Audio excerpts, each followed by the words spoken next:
What's up, everybody? We are in Mobile, Alabama with Rhen Bartlett. Rhen, I'm excited to learn about Mobile, first and foremost. So can you I'm in Birmingham, as you know. Yeah. I don't know a ton about this area. I think we're in Mobile County. There's like a bay, and then there's Baldwin County. Yeah. Kind of take me through the landscape, kind of like geographically, how Mobile is set up, and then also real estate wise. Like where are the kind of the pockets? Where are we? Where are the pockets to flip in? Where are the pockets to buy rentals in? Kind of take me through all that if you don't mind. Yeah, I'll do my best. So, Mobile, the MSA that we're in is Mobile, and that kind of encompasses Mobile County, which is on the west side of Mobile Bay, and then Baldwin County is on the east side of Mobile Bay. There's a ton of history around Mobile Bay. We actually have two historic forts, Fort Condé and Fort Gaines, that sit on the entrance of the bay, one on Fort Morgan and one on Dauphin Island. And I'm not a history buff, but at some point during some war, those were held by different countries, and that's how they kind of kept it at bay, if you will. People that are other nations that were coming in and trying to conquer the territory. So there's a lot of history here in Mobile. A lot of people don't know too. Mobile actually founded Mardi Gras. New Orleans is very popular for it, but Mobile founded Mardi Gras. So it's a cool little area. We've had a really great mayor over the past, I don't know, maybe 10 years or so. He's done a lot of stuff to bring the city back. There's been a big renaissance, if you will, down in the downtown area, that corridor. It just looks night and day difference, right? Which is really neat. We also have Airbus here that has brought a lot of jobs to the area. We have Brookley Field, which used to be an old military base, but they do a lot of Airbus. And then there's a couple other airplane companies out there. And there's also a new airport that is being relocated from way out in West Mobile. Outside of that, we got like a Walmart manufacturing facility and Amazon manufacturing. So there's a lot of population growth. And it's a really neat area to invest in, because we're along the Southern Belt. You can still get cash flowing rental properties at a very good price, which is harder in bigger cities like Atlanta, if you want to try the BRRRR method. So I love it. I'm from here, born and raised. I live over in Baldwin County now. Baldwin County is probably the more white collar area. Mobile County still has some amazing pockets, but the schools are great in Baldwin County. Everybody wants to kind of get to Baldwin County unless you're just deeply ingrained. Most of the people that are more affluent in Mobile are sending their kids to private schools. There are a couple good public schools, but the hot pockets right now to flip in, Midtown is pretty hot if you are seasoned enough to get through all the codes and the inspections. There's a lot of historic homes down there, so we try to stay away from there. Most stuff's on piers. We don't like that. That's not kind of the product we're trying to produce.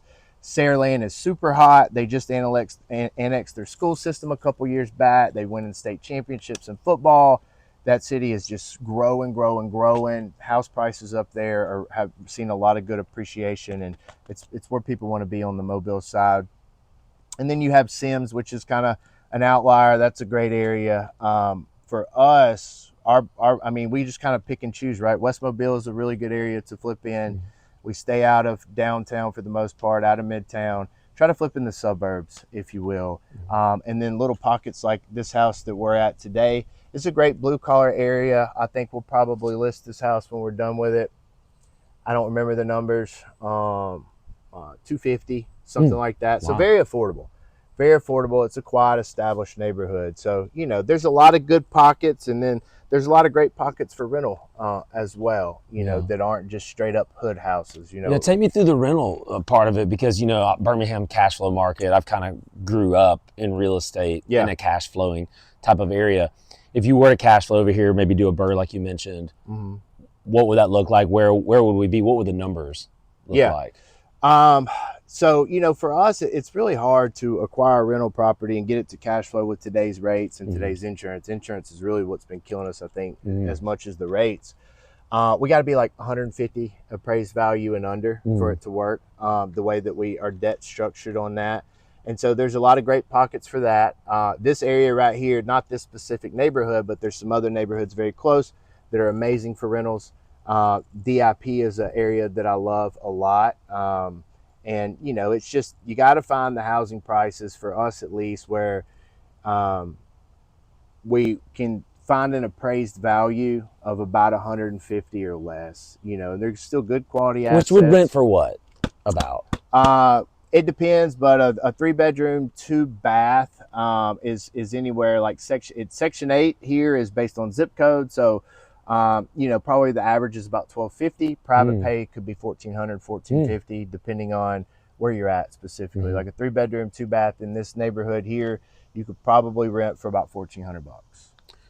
And you mentioned insurance too. I bet that's a way bigger deal down here, being It is. right by the right by the water. Yes. So you got, I'm sure, is everything in a floodplain basically? No, everything's not in a floodplain, but we're very prone to hurricanes. You know what I mean? And when a hurricane comes, we get a really bad one, you know, every 3 to 5 years. And man, you're talking just about every roof needs attention. Gosh. You know, you have flooding in some areas, even flooding in areas without floodplains. And so flood insurance is incredibly expensive. We don't buy in floodplains.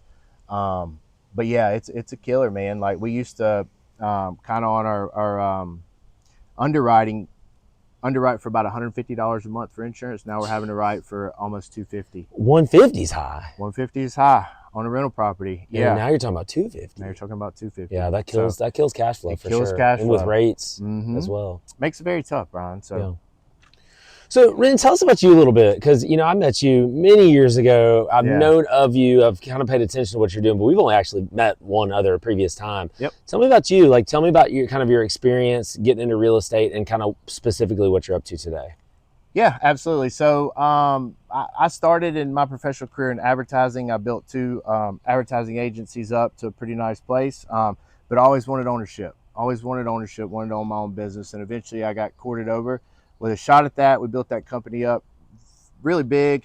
I exited that, and then I went to Atlanta and helped some guys that I was consulting with for about 2 years build their shop up to a certain point where, you know, I was having to live in Atlanta is rough on me, on my family, and having 3 partners in a company, that's a lot of mouths to feed. So we just figured, hey, let me exit from that. So I come back to Mobile July. Actually, we're coming up on our anniversary for Heartland Buys, be a year ago.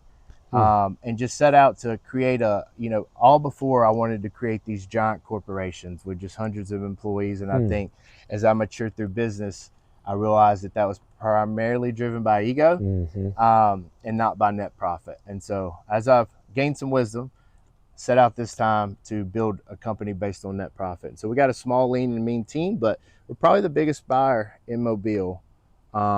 You know, we bought 33 last month, and we were supposed to close 18. 2 got pushed, we'll close 16, and we're just going to continue to progress there.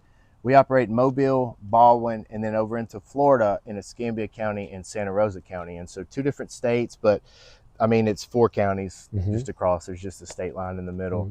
We love Pensacola. Housing prices are higher. And so our spreads are bigger and very similar demographic. Insurance rates are even higher in Florida.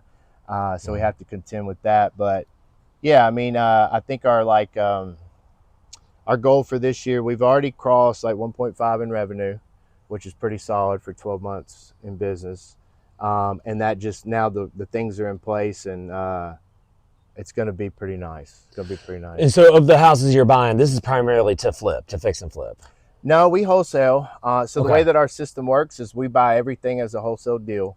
You know, that's how it's negotiated, and then we keep our options open if we want to buy it. If it's something that comes into our inventory and I like it as a flip or a rental, we're heavy on rental acquisitions. You know, we're trying to buy 3,000 in the next 10 years. 3,000. Yeah, pretty hefty goal. But, you know, we've been very fortunate to have some private capital come into our lives that will easily allow us to do that.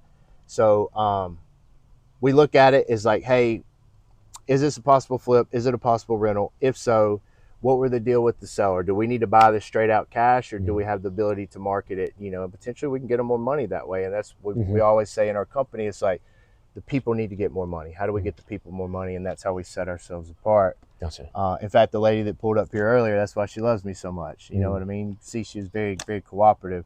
Most wholesalers don't leave that taste in their seller's mouth. So we pride ourselves on that. But our goal with that is like, if we think it's earmarked, we're going to send it to the market, see what the offers are. They come back to me, and I make a decision based on a lot of, you know, financial things inside the company. Do we flip it? Do we sell it?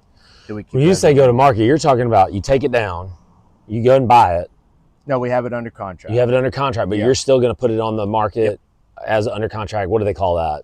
There's a million different terms for it. What do y'all call it? We call it our equity protection program. Okay. All right. Yeah. I like it. So we're protecting the seller's equity to get them more money. Interesting. Okay.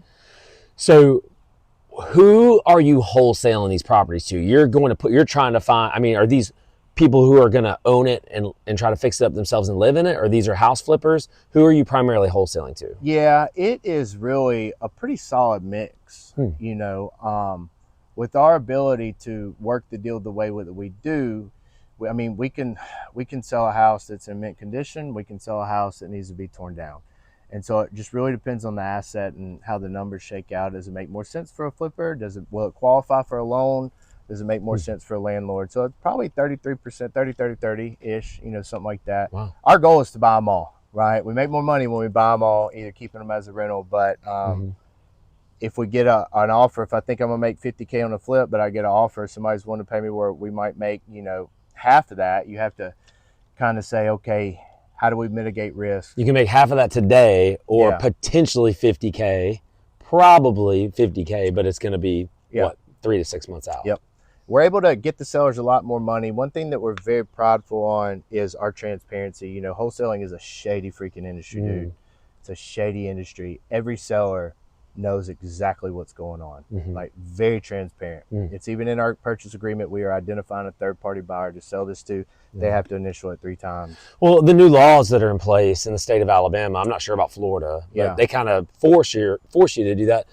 But when I was wholesaling, I mean, biggest wholesaler in Birmingham for many years there for a while, we were doing that anyway. Yeah.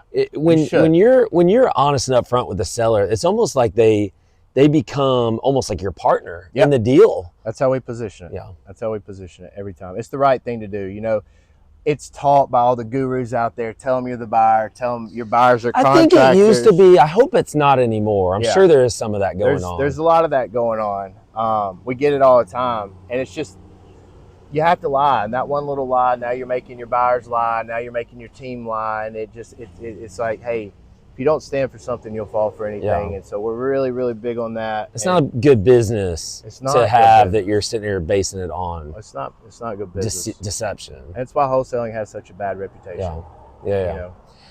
So, no, I mean, it's awesome to kind of see you do this and be on your own and kind of do everything. I'm glad we're over here. Well, guys, we're going to do some property tours. We're going to try to get 2 in. I know you're up against the clock a little bit. So we're going to get 2 in. Guys, stay tuned on the other side of this ad right here. If you're watching this on YouTube, it's going to be a separate video. So, guys, stay tuned.